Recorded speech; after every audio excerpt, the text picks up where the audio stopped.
Fred and Arlene Youngman have been working in Ecuador for many years, and we have Arlene with us. They worked with 3 after-school programs in poor neighborhoods, providing tutoring, Bible classes, and meals to over 300 children. So we have Arlene who will share with us.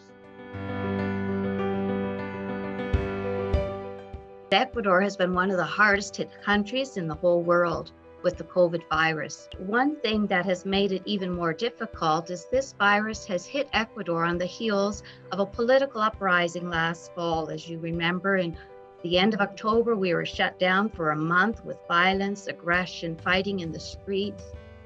And that left the country in a very unstable political situation, and now the virus has hit.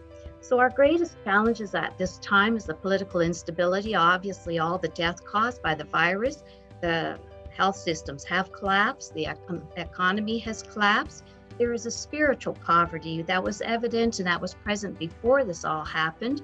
But in Quinandé, with all the children's project, these children, for many of them, it was the only meal they got during the day was at the project.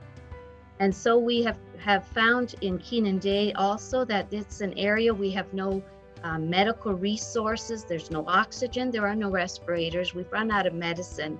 And so very early on in this whole crisis, we as a team of mission, we were very keenly aware that our only resource is God. And so we began right at the beginning of this whole crisis to get up early in the morning from 5 to 8 and just pray. We pray by WhatsApp all together as a staff. All of our workers are involved in this. We study through the Psalms and just spend the time praying for the world, for the country, for our leaders, for the people, for food, for medicine, for a cure. So we are thankful that our army of prayer warriors has been raised through this crisis.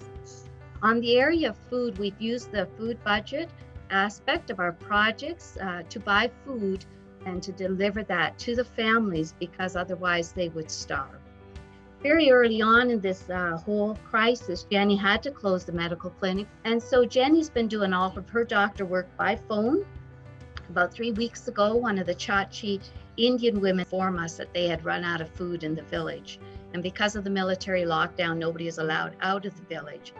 And so we immediately went to the mayor and the military and were able to help mobilize the municipal government and the military to get a truckload of food out there. We see that in spite of all the difficulties, God has been so good to also use this time as a time in which the gospel has more freedom than ever to go forth, and God is building his kingdom.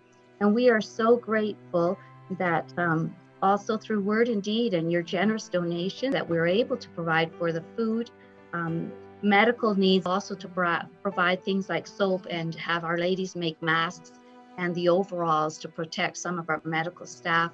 And so just through all these generosity and prayer, that in the time like this, when the people are so vulnerable, we are able to also help them.